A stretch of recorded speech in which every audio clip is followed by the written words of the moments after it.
Hello, my name is Harrison, and in February of 2020, I played the piece No One Has to Know by Shy Baldwin in the Netflix series The Marvelous Mrs. Maisel. I think it's a wonderful piece. I think it's very well orchestrated. Um, some of you have been requesting to just basically like for me to just do like a demo of how to listen to this piece. I'm actually doing two demos. The first demo is more kinesthetic.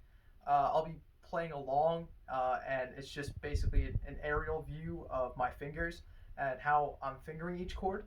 This is more of a technical breakdown. If you know more music theory, if you are more, technical based in that, that skill of knowing chords, and you learn that way, that's how I learn. This is basically your go-to place. If you're more kinesthetic, I'd suggest you watch the other demo. The link to that is going to be in the description. If you want to see more performances by me and more requests, you know, of either performances or basically harmonic breakdowns such as this, you can leave other requests in the comments to that. But without further ado, let's get straight into the Marvelous Mrs. Maisel's No One Has to Know. Absolutely beautiful piece. So, let's start off. The very first chord is going to be this F major, add the 6/9 right here. So this is the chord that you're looking at right here. This is an F major 9 add 6. So this is a brilliant chord right here. What it does, essentially, it's very nice and open. You could also think of it as a D minor chord, add the 11 over F. But since it's in the tonic, I'd prefer to think of it this way as an F6/9. So the way that this chord is voiced, we got F in the bass, then we got C up the fifth, and then we got G up the fifth. And what that does is creates a nice series of fifths right there.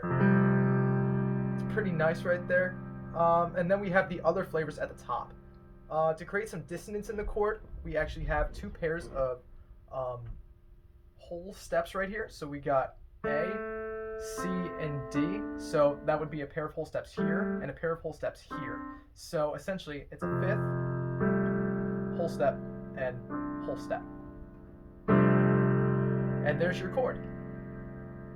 The next chord is going to be your G minor 7 right here. Now this chord is very interesting because it goes directly to the minor 2. Excuse me, this is the major 2 with a minor voicing. Pardon me. So this major 2 right here is actually very nice. So what it does is, so diatonically, the 1 can go really anywhere, but because it's going to that 2, you typically want to set up to the 5 and resolve. The way that this chord is voiced right here, it's a G minor 7 right here. The way I voice it, I've got G in the bass, up the 7th is F, it's a B flat, then D, then F. All just kind of in a row like that. What's interesting here is instead of going to the 5 chord is omitted and it just goes straight back to the 1. Typically in jazz, a lot of common pianists love to do a 2-5-1 or a 3-6-2-5-1 for more aggrandized effect, which is just the 2-5 of the 2-5-1. But no, it just goes straight back to the 1. It's just a 1-2-1, and then you typically go. So that's that little segment right here.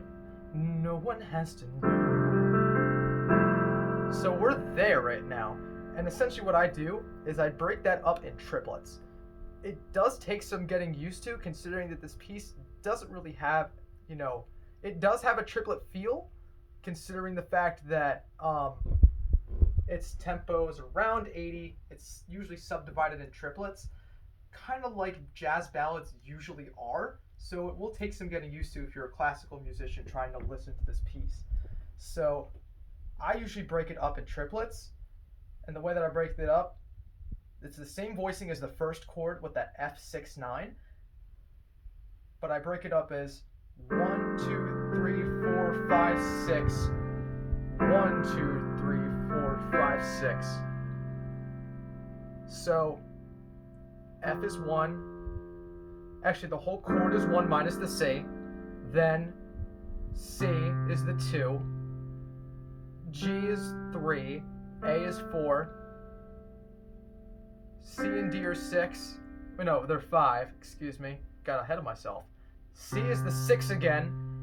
Rinse, pour, and repeat. And what that allows me to do with C being the 6 is set up the F being the 1 with this really beautiful chord right here, this beautiful 9 voicing.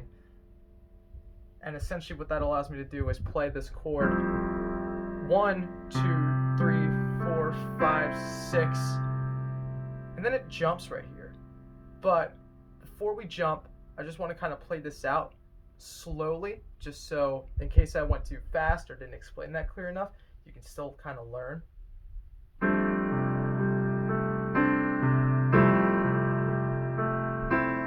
Then we jump actually to this really beautiful minor 4.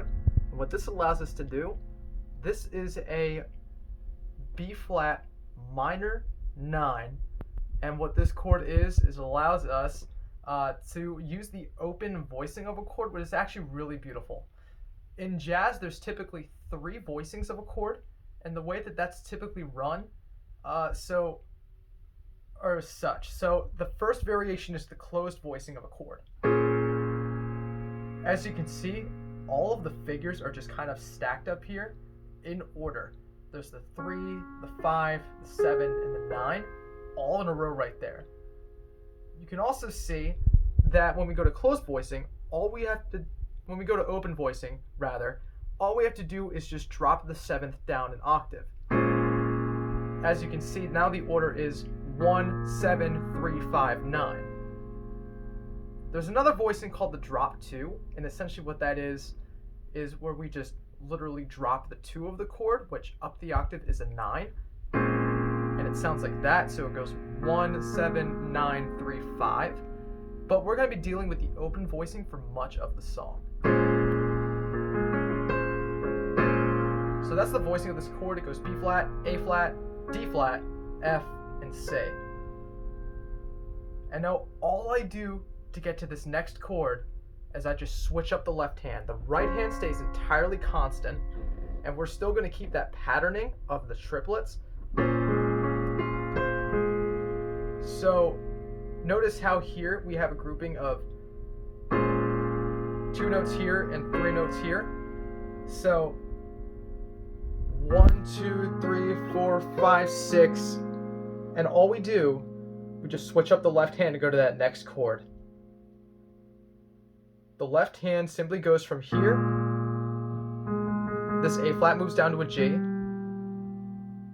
This B flat moves up to an E flat and sets us up for this really nice E flat 13 chord.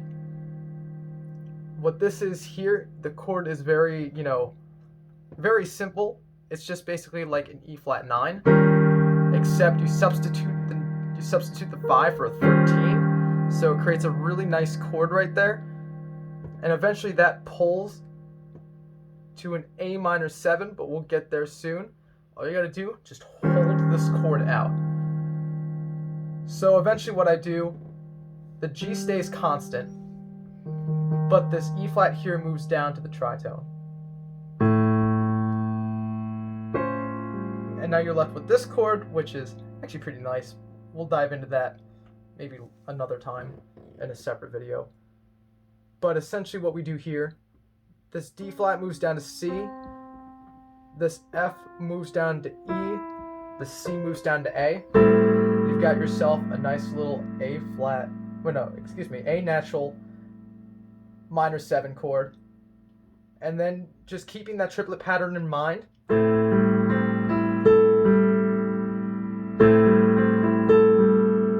so you go, if there's 5 fingers right here, you play the chord and the bottom note in your left hand, and then you just work your way up. 2, 3, 4, 5, 6, and then we keep moving in the circle of fourths. So this chord here moves to a D 7 with a sharp 9. And I'll let you see what that looks like right here. So you go from here, this A minor 7, to this D Aug 7 with a sharp 9. And this is a really cool, crunchy chord. First off, you have this dissonance here with the whole steps, which is very stinging right there. And then you have this pull between the major 7 interval of this F sharp and this F right here. It's a very nice pull. Excuse me, this should be E sharp diatonically. It's a sharp 9. So you got this really nice pull here.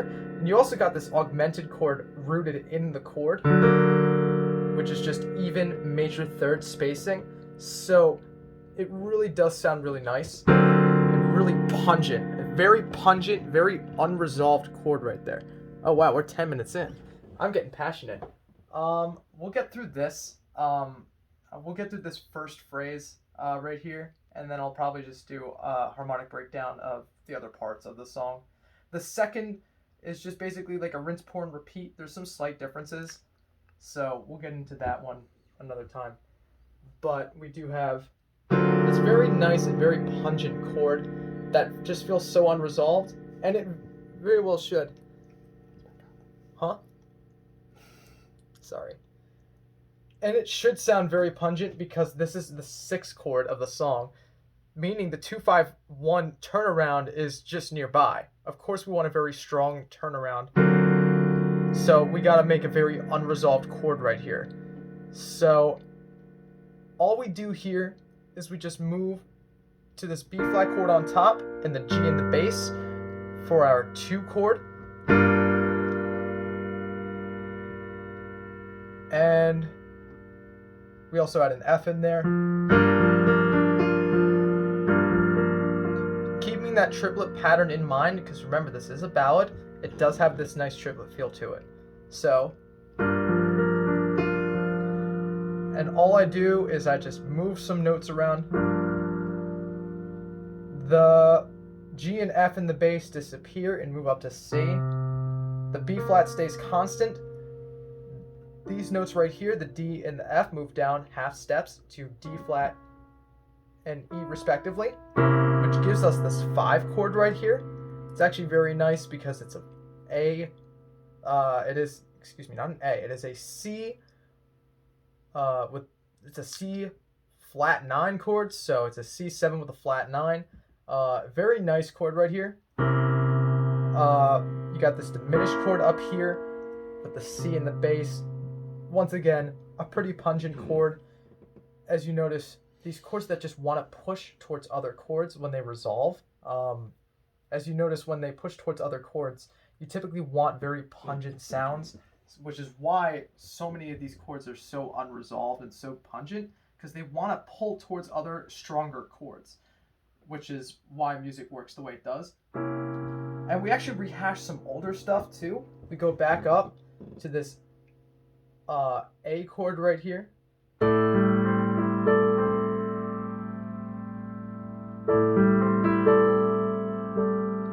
And this A chord right here, if you remember that there was an A minor 7 somewhere in there, except this is just voiced a little bit differently. Now, I'm not sure about you, but I can't reach a compound third, so I kind of have to use the pedal a little bit to my advantage, and we'll get into that. So very, very slowly, you have this A in the bass, then it's a G, then a C, then you have E, A, and D up at the top. Now the D adds this 11 chord. Essentially, it's this A minor 7 here. The only difference is that there's a D up top. So it makes it a little bit trickier to finger this chord. Unfortunately, there are a lot of chords in here. Well, you have to use the pedal to your advantage, which is exactly what I do. Remember keeping that triplet pattern in mind. And then we move back to that very, very pungent D chord right there. So then we turn around to that G again, that G minor 7. And as expected before, that just goes back to that older chord, that C7 flat 9. And then we also have to cover the stride part, which we'll do in the next video. So right now, that should have gotten you through the very first few parts of that song. This is what it should sound like. This is what it should sound like if you play it whole. The part you just refreshed. The part that I just covered, in that, this is what it should sound like at tempo. I won't add any vocals. This will just be the chords.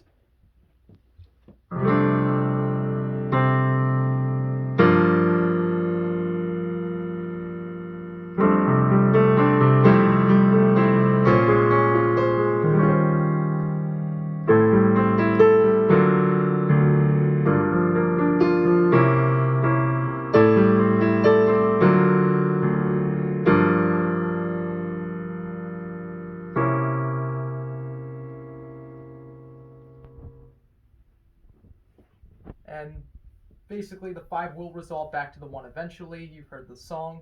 It does go back to that 1 chord, but because this is a video series, we are going to have to leave on a little bit of a cliffhanger, so we'll leave you on that very pungent sounding 5 chord.